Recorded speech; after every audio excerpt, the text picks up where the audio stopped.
Bem-vindo ao podcast Estrangeiros e Peregrinos. A mensagem de hoje será apresentada por Tomás Guidai. Lucas registrou 2 eventos que aconteceram num sábado em seguida.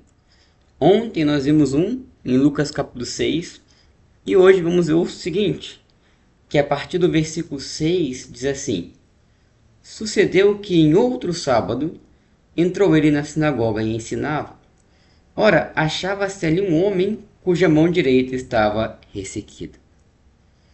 Lucas nos introduz novamente que o evento a seguir aconteceu num sábado e diz que Jesus estava na sinagoga e ensinava conforme era o costume dele. Era comum as pessoas o convidarem para ensinar na sinagoga.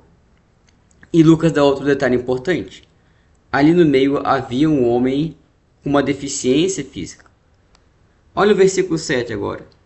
Os escribas e os fariseus observavam-no, procurando ver se ele faria uma cura no sábado, a fim de acharem de que o acusar.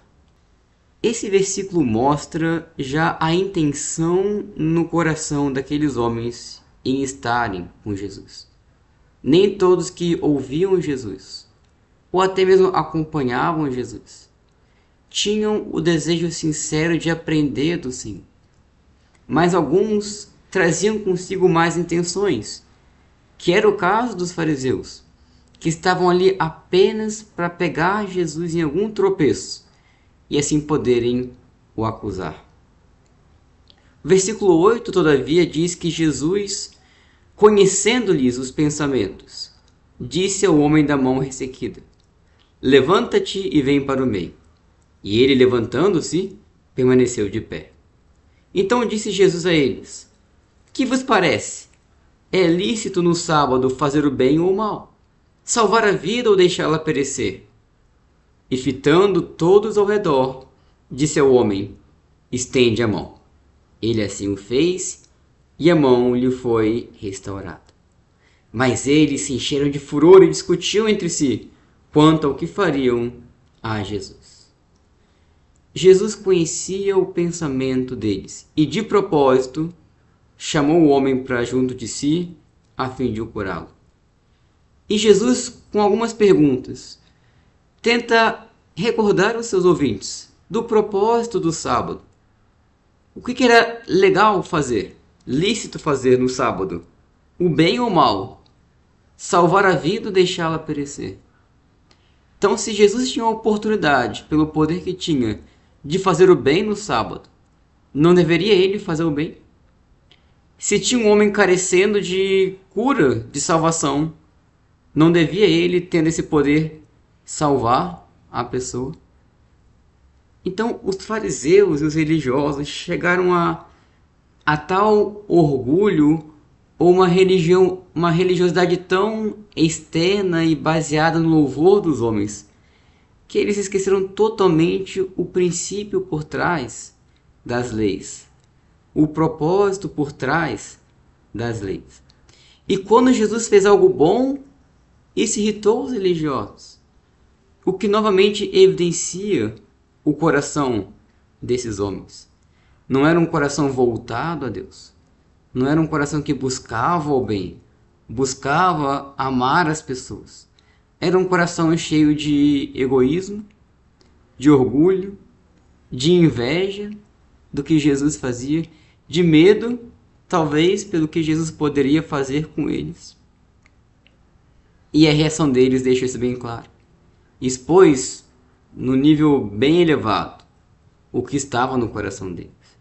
No final das contas, novamente, eles eram os errados no sábado. Eles estavam fazendo mal no sábado, querendo acusar alguém, desejando o tropeço de alguém. Eles estavam buscando tirar a vida de alguém, em vez de salvá-la, que era o que estavam planejando fazer com Jesus, tirar a vida dele. Então, novamente, essa passagem nos ajuda a olharmos mais para o nosso coração. A obediência à lei do Senhor, ela começa no nosso coração. As nossas atitudes externas, elas devem ser acompanhadas pelas nossas atitudes internas, pela disposição do nosso coração. A gente não simplesmente obedece aos mandamentos do Senhor porque temos que obedecer, ou porque achamos que isso é o suficiente para sermos salvos, ou porque fazemos isso para que os outros nos vejam, para que os outros vejam quão religioso ou quão religiosos nós somos. Se temos essas intenções ocultas em nosso coração, de nada valerá cumprir os mandamentos do Senhor. Então o Senhor quer que nós tenhamos realmente um coração puro. É isso que Ele mais almeja em nós, que a gente cumpra com os seus mandamentos de forma pura, amando a Ele, amando ao próximo, e não só obedecer por obedecer. Servir ao Senhor é algo muito mais profundo do que nós imaginamos às vezes. É algo que envolve todo o nosso coração. É algo que envolve sinceridade, boas intenções também. É algo que envolve o nosso querer, o nosso anseio de fazer a justiça, de buscar a vontade de Deus, de querer lhe agradar por completo. Então que Deus nos ajude a ponderarmos mais sobre o nosso coração, sondar o nosso coração, que Ele purifique o nosso coração de todo mal. Porque não adianta a gente cumprir com os mandamentos de Deus, mas nos gabarmos, nos orgulharmos daquilo que nós fazemos, das coisas que nós nos sacrificamos, desejando que os outros percebam o que nós estamos fazendo. Precisamos ser sinceros, somente olhar para o Senhor e ter o desejo genuíno de agradar ao Senhor. Que Deus nos ajude nisso. Novamente, servir ao Senhor é muito mais profundo, é muito mais sincero do que a gente consegue perceber muitas vezes. Que Deus purifique o nosso coração, que Ele limpe o nosso coração de qualquer má intenção, para que possamos servir a Ele com sinceridade e sermos salvos no dia final. Obrigado por nos acompanhar nessa jornada pelas Escrituras. Volte amanhã para ouvir mais uma mensagem do podcast Estrangeiros e Peregrinos.